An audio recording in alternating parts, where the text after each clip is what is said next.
بس اللي انت تحدد من صحابة النبي، واذا حكيت على واحد من عندهم حكوا على صحابة النبي. بعدين اليوم عقائدنا معروفة. هل هنالك احد لا يعرف بما يمتاز الشيعة عن غيرهم؟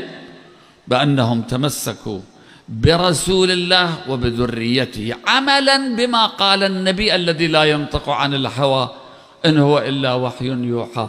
إني تارك فيكم الثقلين كتاب الله وعترتي أهل بيتي ما إن تمسكتم بهما لن تضلوا أبدا ولقد أنبأني اللطيف الخبير أنهما لن يفترقا حتى يردا علي الحوض. تمسكنا بالنبي وبما قال النبي، ما آتاكم الرسول فخذوه وما نهاكم عنه فانتهوا. لكن هي قضية فتنة. هاي الفتنة اللي يثيرها لازم نشوف منه. هذه القصيدة قرأها ردود قبل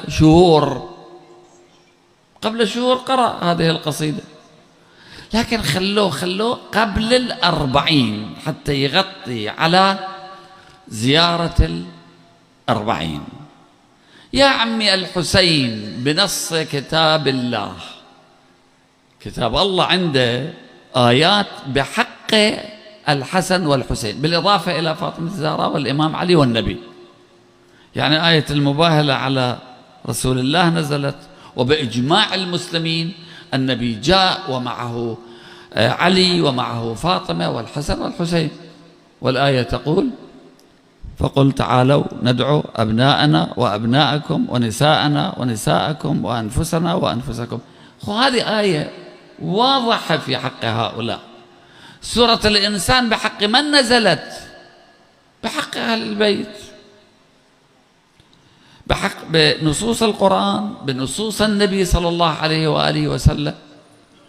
ونحن نجل أهل بيت النبي أكثر مما نجل أهل بيتنا، أفضل من أهل بيتنا. هؤلاء أهل بيت رسول الله صلى الله عليه وآله وسلم.